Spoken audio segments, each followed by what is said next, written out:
Hey guys, I'm going to show you how to do the half molecule method. This is helpful when you have an O2 on one side, and then if you have an odd number of oxygens on the other side. So see, we have 5 oxygens on this side. We have 2 oxygens, obviously, because it's an O2 molecule.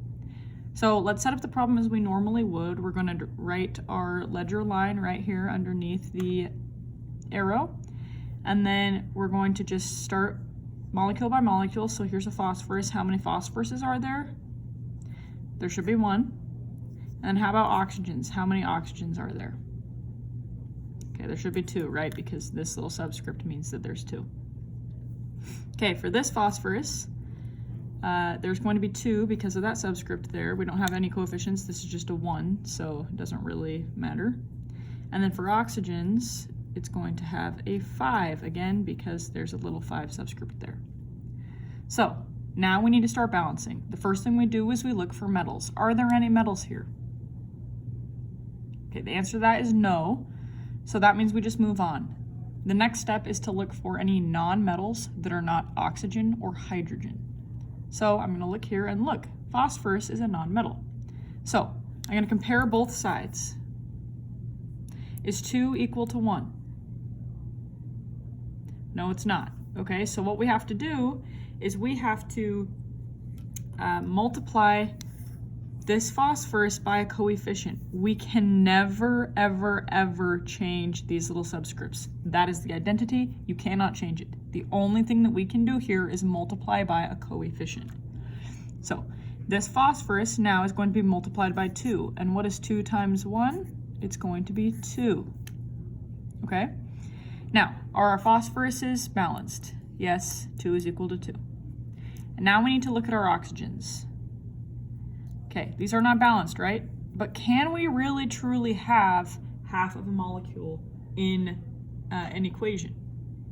The answer is probably no, because we can't just say, oh, here's 1.5 oxygen molecules that are bonded together. That doesn't make sense in this context, okay? So we have to figure out how to get these two to be okay with each other, okay? And so this is called the half molecule method. This works for this. The point of it is so that you don't have to keep flip-flopping back and forth to try to get things to work. So what you're going to do, you're going to take this odd number of oxygens right here. Okay, this is a 5. 5 is an odd number. You're going to put a little 5 right here, and then you're going to divide it by 2. All right, that is a hideous 2. I'm so sorry. Now think about it. 5 halves of O2s. So a O2 is essentially like these 2 clips. If I have 5 sets of these, I should technically have 10 O's, right? I should have 10 of these. Is 5 pairs of these. So if I say, hey, I have 5 halves of an O2 molecule, don't I just have 5 single clips here? So that is what we're saying there. And isn't 5 O's equal to this 5 O here? The answer is yeah. So this is a very important step here, okay? What you have to do, though, to be able to allow this to happen, because we can't have these halves, we have to multiply everybody by 2. I should do a different color here. Let me see what I have. Pretend this is teal. Okay?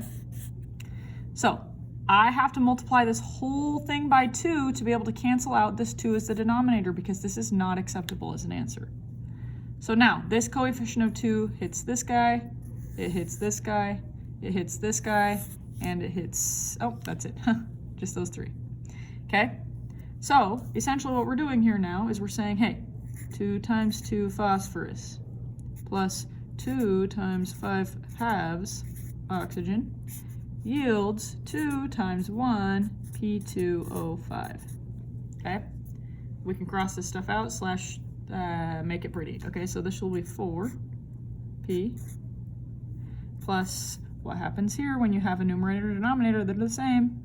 They cancel out, they equal 1, which means we have 5O2 right there. Yields 2 times 1 is 2, P2O5. Okay? And then we can just double check for ourselves if we're feeling really stressed out about it. How many phosphoruses are on this side? 4. How many phosphoruses are on this side? 2 times 2 is 4. How many oxygens are on this side? 5 times 2 is 10. And on this side, 5 times 2 is 10. So we are good.